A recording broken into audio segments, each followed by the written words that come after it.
Entonces, hablar de las propiedades finas del suelo implica meternos en primera instancia con un tema nuevo que son los minerales constitutivos de las arcillas.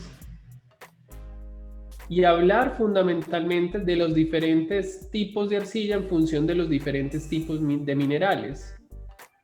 Y específicamente, tener claridad de que la mayoría de partículas de arcilla o de la mayoría de minerales de arcilla tendrán un diámetro equivalente menor a 2 micras. Y que en segundo lugar usted podrá encontrar diferentes minerales o diferentes grupos de arcillas que van a tener diferentes formas, como puede ser el caso de la aloicita, que tiene esa forma como en bastoncitos, o esa forma cilíndrico prismática, o en el caso de la tapoljita, mire que parecen como pelitos, como carne desmechada.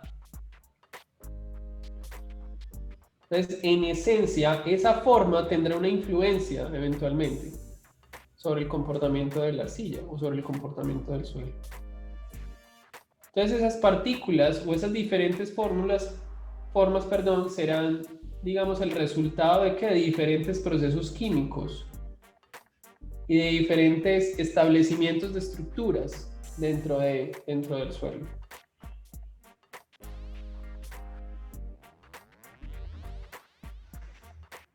De manera tal que cuando nos adentramos en esto y pensemos en los diferentes minerales de arcillas, pues entonces podremos establecer diferentes formas o diferentes estructuras como las que usted ve en la parte baja de la pantalla.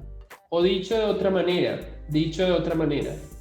los minerales de arcilla son el resultado ¿de qué? De tener diferentes estructuras que hacen parte de una subclase o que son una familia de los silicatos. Y que en esencia son ¿qué? Son combinaciones de unidades estructurales simples. Tetraedro de silicio, figura de la izquierda, y octaedro de aluminio de magnesio, figura de la derecha. Los minerales serán entonces combinaciones de esas estructuras. Y más importante en cuanto a esto es tener presente que ¿qué? Y a la larga es una definición interesante, es que dentro de esas estructuras la unidad celular o en términos de la unidad celular las arcillas van a tener una carga negativa residual.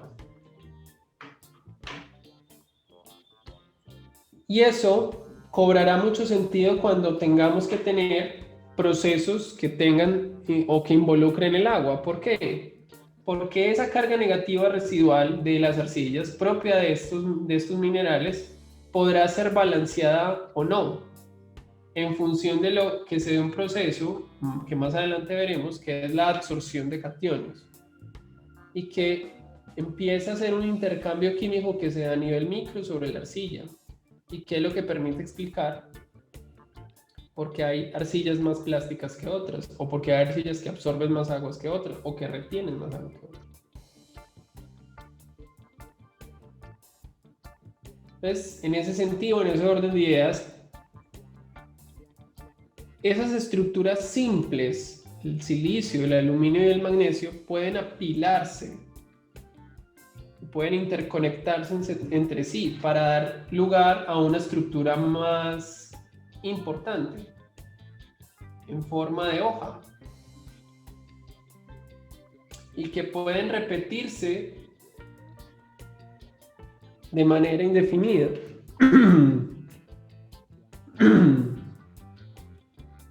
Entonces, por lo tanto, el silicio, ese tetraedro de silicio apilado de manera indefinida puede dar lugar a la sílice, mientras que el aluminio y el magnesio de manera simple pueden apilarse y dar lugar a la alúmina y a la magnesia, que son estructuras más avanzadas que provienen desde lo simple o que se repiten de manera indefinida. Y eso se vuelve el punto de partida. ¿Por qué? Porque los diferentes minerales y las diferentes arcillas pues estarán representadas o tendrán representaciones esquemáticas de esa sílice y de esa lúmina.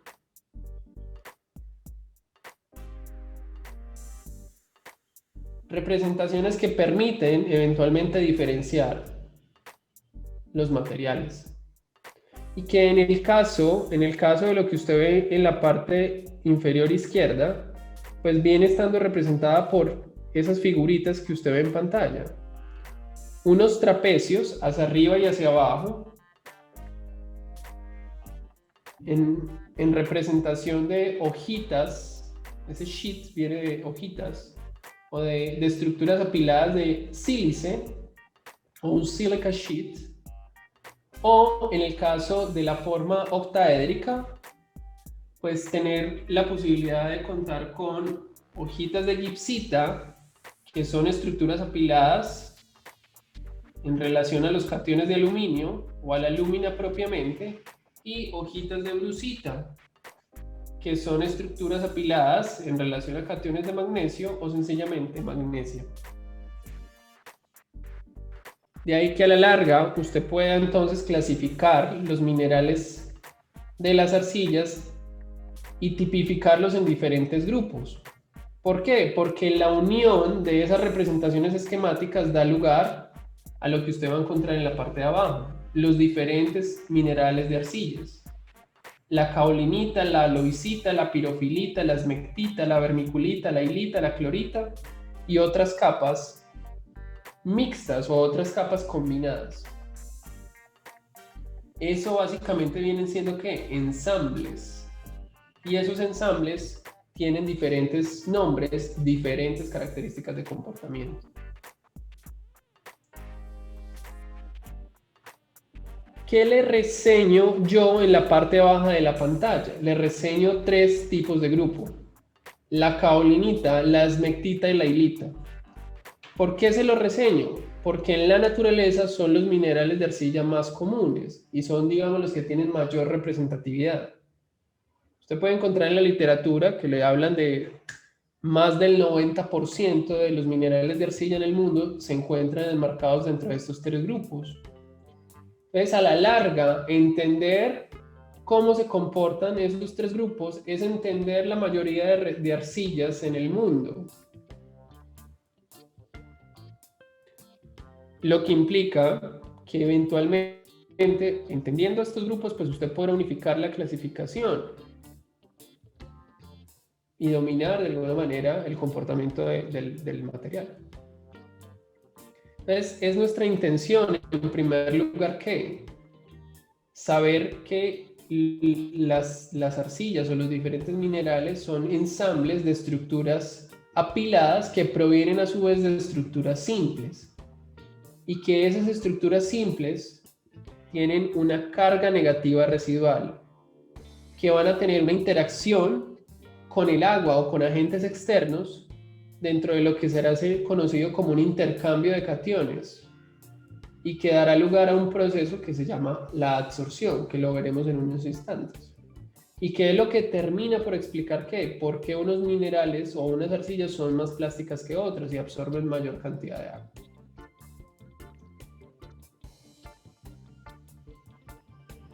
Es como la introducción en cuanto a esto. ¿Me hago entender? ¿Hay alguna inquietud? ¿Algún comentario?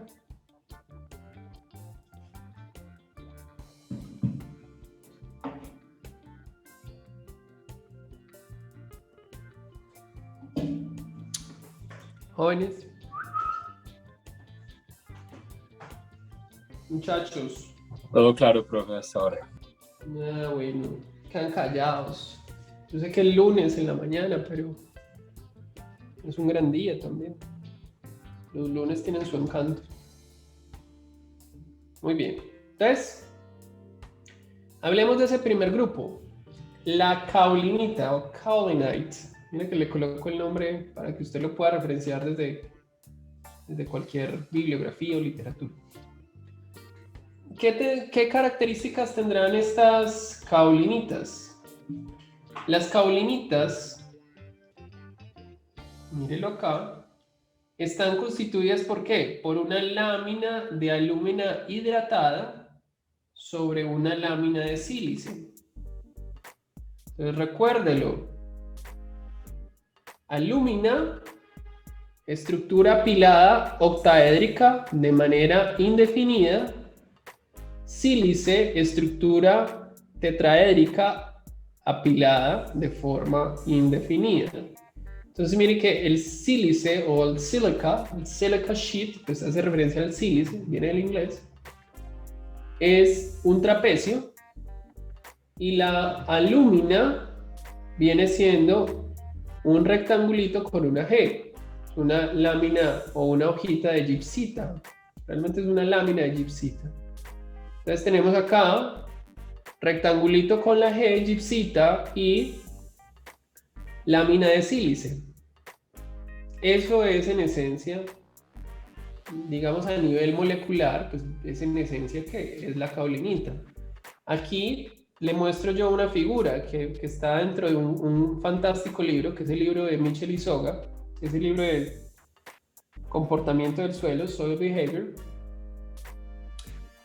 Y esta figura, pues que hace referencia a microscopio electrónico de barrido, pues, o vista desde el aspecto micro, pues es una representación de la izquierda.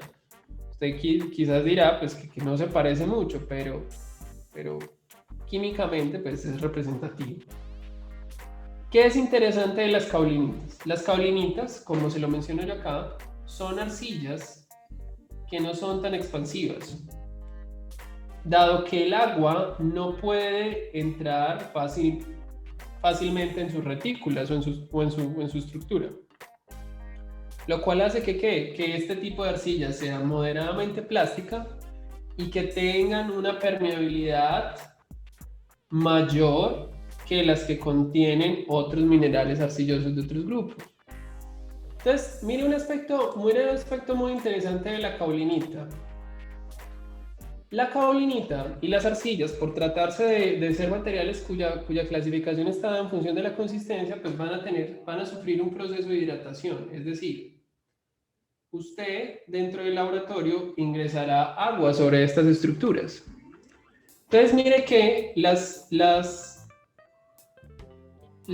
estructuras o esos ensambles se encuentran muy pegados entre sí.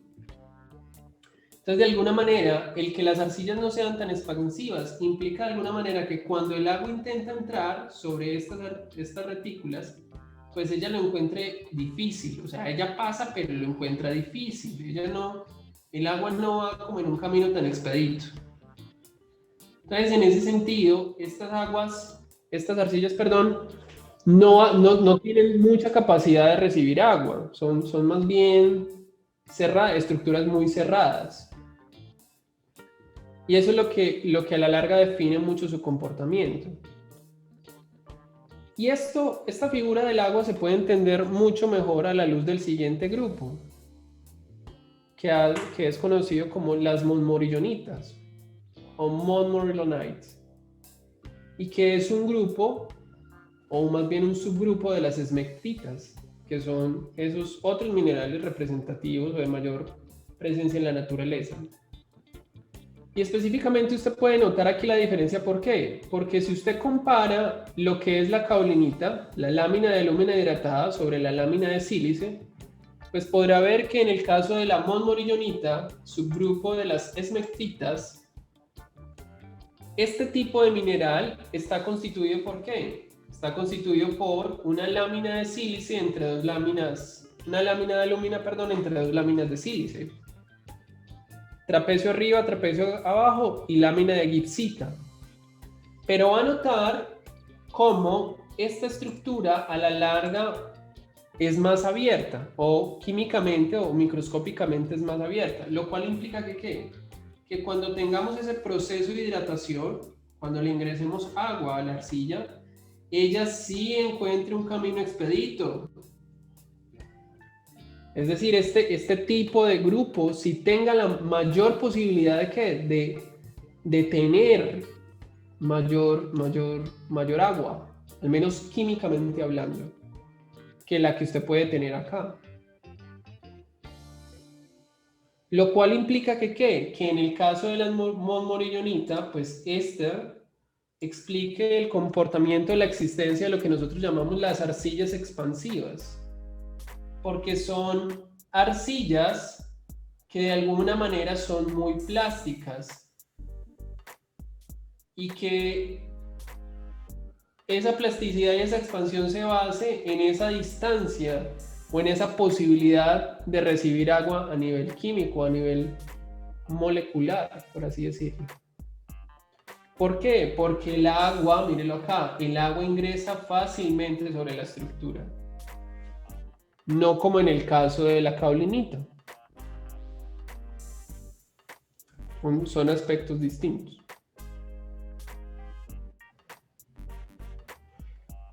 Y que cuando comparadas con el tercer grupo en popularidad, que viene siendo la hilita, y que, como se lo reseño yo acá, es el mineral más común de arcilla en la naturaleza, es decir, no todas las arcillas son expansivas, no son muy plásticas, lo expansivo y lo plástico es la excepción, no es la regla. En el caso de la hilita de alguna manera pues es como la monmorillonita, ¿no? Mira que la estructura es en esencia la misma. ¿Cuál es la diferencia? Que dentro de esa lámina de alúmina, entre dos láminas de sílice, contamos con iones de potasio. Entonces, a la larga, tenemos acá la posibilidad de hidratación de la arcilla con nuestra agua. Y tendremos que esta agua encuentre el camino expedito, pero esos iones de potasio de alguna manera detienen el avance del agua o detienen la posibilidad de hidratación. De ahí que en definitiva nosotros podamos decir de la hilita que los cristales de este mineral no están tan fuertemente unidos como en el caso de la monmorillonita. Lo que nos permite concluir básicamente que la hilita no se expandirá tanto como la monmorillonita. Ella permite absorber agua, tiene esa capacidad de hidratarse, pero sí lo hará más que la caulinita, que es la que tiene la estructura más apilada o más juntita. Entonces usted puede en definitiva concluir que la hilita se encuentra como en la mitad, entre los extremos, entre aquello que recibe muchísima agua o que es capaz de hidratarse muchísimo a nivel químico, como es la monmorillonita, y entre aquello que no recibe mucha cantidad de agua de hidratación, que es la caulinita. Entonces, por eso este es como el punto medio. El punto medio pues es lo más popular, la media, ¿cierto? No todo el mundo mide 1,80 o 1,90, ¿cierto? Eso es más bien un outlier en términos de estatura. Pues hay un promedio y luego están los extremos, que son sencillamente eso, extremos de una distribución. Entonces, la hilita viene estando en la mitad. Y en términos de como de entender o de terminar de entender ese proceso de hidratación, podemos enfatizarnos en esta propiedad que va a ser conocida como la superficie específica y que guarda una relación directa con la carga eléctrica de las arcillas. Porque se lo dije al comienzo, la unidad celular de los minerales de arcillas implica que estas tienen una carga negativa residual per se, es decir, las arcillas tienen carga negativa, tienen iones negativos. Entonces la superficie específica guarda relación con esa carga eléctrica de las arcillas. Y esa superficie específica no es más que la relación de área de una partícula respecto a su volumen. Entonces podemos notar para el caso de la esfera y el cubo cómo la superficie específica es sencillamente eso, una relación entre área sobre un volumen. Y notar cómo para el caso de la esfera o para el caso del cubo, la superficie específica es inversamente proporcional a la dimensión de la esfera o del cubo, entendiéndose que el cubo pues tiene un diámetro o un radio que la esfera tiene un diámetro o un radio y que el cubo pues tiene un lado L. Entonces, mírenlo acá. La superficie específica será mayor en la medida que el tamaño de la partícula sea más pequeño.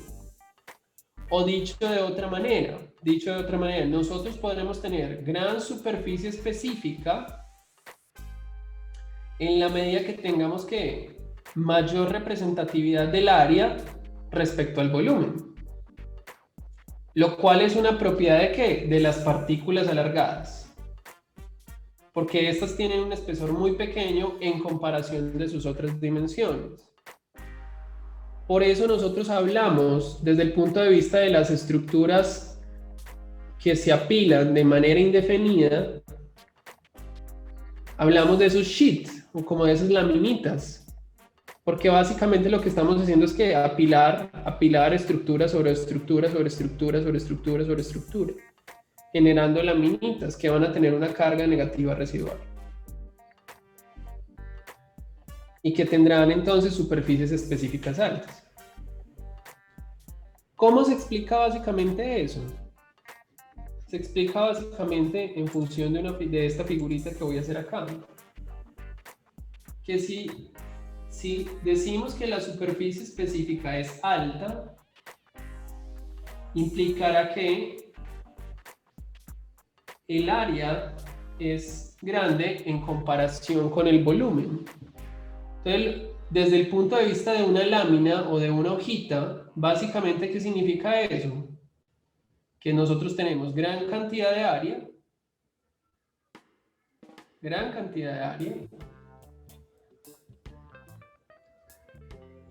y tenemos un espesor muy pequeño. No nos interesa tanto el volumen, nos interesa más el área. Entonces, esto es una laminita. Y esa laminita puede ser alúmina o puede ser gipsita o brusita. Perdón, es sílice o gipsita o brusita. Lo que implica que si usted tiene por definición carga negativa residual, pues tenemos que esa superficie pues está cargada de iones negativos.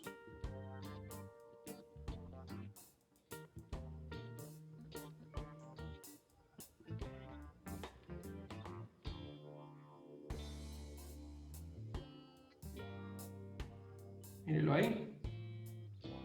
Tengo como una cama de iones negativos. De manera tal que cuando viene el agua y encuentra como esa camita, pues el agua que dice, esto está muy interesante. Y cuando vienen otras cosas, no necesariamente agua, o viene agua cargada de otros iones que pueden ser positivos, se empieza a generar aquí como un intercambio. Entonces, entender los minerales, la hilita, la momorillenita y la caolinita implica irnos cada vez más adentro y saber que la superficie específica es lo que direcciona mucho la posibilidad de que una arcilla sea expansiva y sea muy plástica. ¿Por qué? Porque en la medida que yo tenga estas camas y tenga el proceso de hidratación, si yo tengo más negativo, pues puedo intercambiar o generar una mayor atracción de positivos, lo cual es conocido a la larga como una gran capacidad de intercambio catiónico. Si yo tengo mucho, pues puedo intercambiar mucho. Si tengo poco, no intercambio poco, ¿cierto?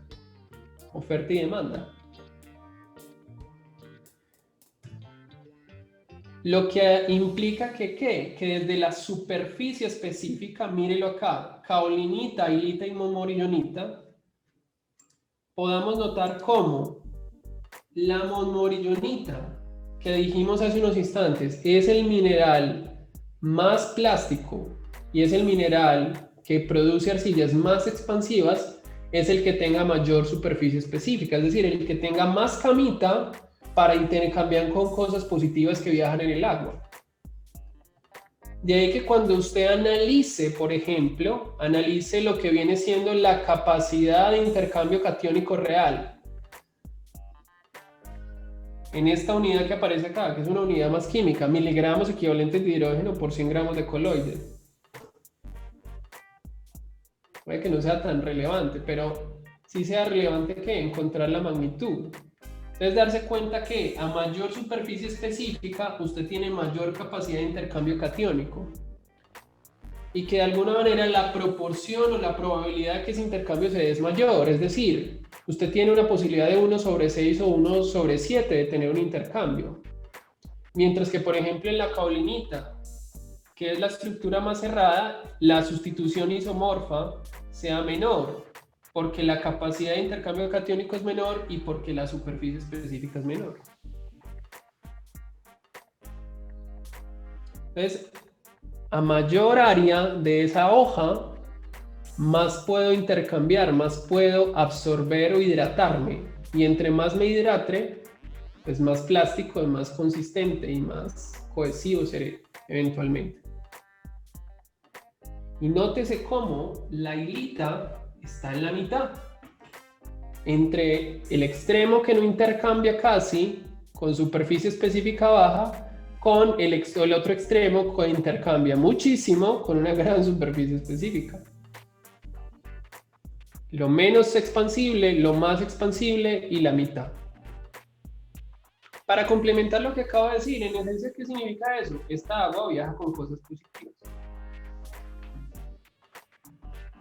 El agua viaja con cosas positivas y tenemos lo negativo. Y recuerde que en la química lo positivo y lo negativo se atraen, los opuestos se atraen.